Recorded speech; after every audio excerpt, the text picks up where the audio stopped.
नमस्कार, मैं हूं प्रेम और आप हैं स्टोरी विथ प्रेम के साथ। बहुत पुरानी बात है, एक राजा की इच्छा हुई कि ईश्वर से मिला जाए।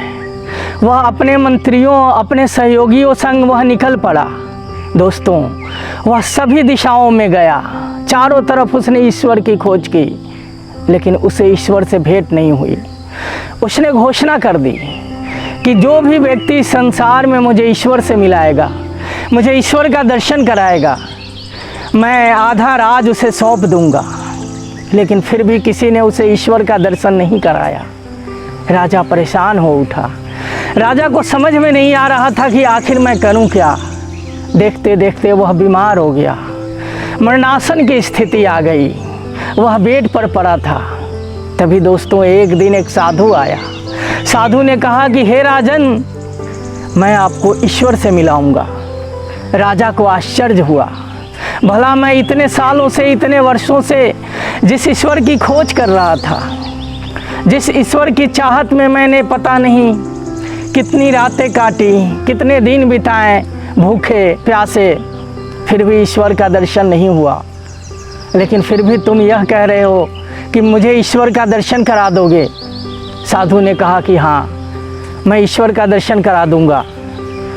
उसने कहा कि राजन, आप मेरे साथ चलिए। राजा ने कहा कि चलो एक बार इस साधु को भी आजमा लें। वह साधु के साथ निकला, आगे बढ़ा। एक बगीचे में साधु ले गया। वहाँ एक विशाल पीपल का पेड़ था दोस्तों।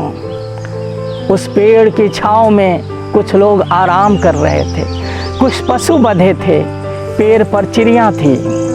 साधु ने कहा कि हे राजन, यही ईश्वर है, आप इसका दर्शन करिए, इस पेड़ का धन्यवाद दीजिए। राजा को आश्चर्य हुआ, वह खिलखिलाकर हंसा। उसे समझ में बात नहीं आ रही थी। दोस्तों, साधु ने कहा कि हे राजन, ईश्वर यदि इस धरती पे कोई है, इस धरती पे कोई प्रत्यक्ष ईश्वर है, तो वह पेड़ पौधे ही हैं। यह पीपल का पेड़ है, यह हजारों लाखों जिंदगियां देता है। बहुत सारे चिड़ियों का बसेरा है यह पीपल का पेड़। बहुत सारे पशु इसकी छांव में बैठते हैं, राही इसकी छाह में आराम करता है। राजन को समझ में आ गया था, सच में वही ईश्वर हो सकता है इस धरती पर, जो निस्वार्थ प्रेम दे, निस्वार्थ भोजन दे, पशु पक्षियों को, इंसानों को सहयोग दे। वह काम आए इंसानों का, बिना बोले, बिना कुछ मांगे, बिना कुछ लिए। उसके पत्ते काम आए, उसके फल काम आए, उसकी छाह काम आए, उसके छाल काम आए। असंख्य चीज़ें बनाई जा सकती है पेड़ों से, असंख्य काम लिए जा सकते हैं पेड़ों से। और वह कुछ नहीं बोलता, कुछ नहीं मांगता, कभी नहीं चिल्लाता, कभी नहीं अपनी प्रशंसा करता, कभी नहीं बखान करता। आज राजन को सच में ईश्वर का दर्शन हुआ था। उसे लगा था कि इस धरती पे सच में कोई ईश्वर है, प्रत्यक्ष ईश्वर है, तो वह पेड़ पौधे ही हैं। वह उस पीपल के पेड़ से लिपटकर खूब रोया, उस पीपल को धन्यवाद दिया। और राजा ने कसम खाई कि आज के बाद वह इस धरती पर जहाँ भी बंजर ज़मीन है, जहाँ भी खाली ज़मीन है, वह पेड़ लगाएगा, संरक्षण करेगा। साधु ने भी राजा द्वारा पाए आधे राज्य में पेड़ पौधे लगाए, बगीचे लगाए।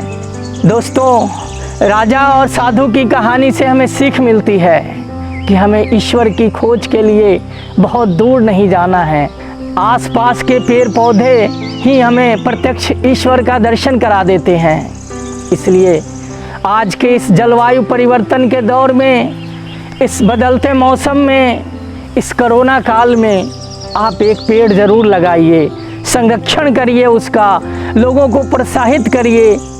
और हर शुभ अवसर पर अपने परिवार के सदस्यों के साथ, बच्चों के साथ एक पेड़ ज़रूर लगाइए, एक पेड़ ज़रूर लगाइए। नमस्कार, धन्यवाद।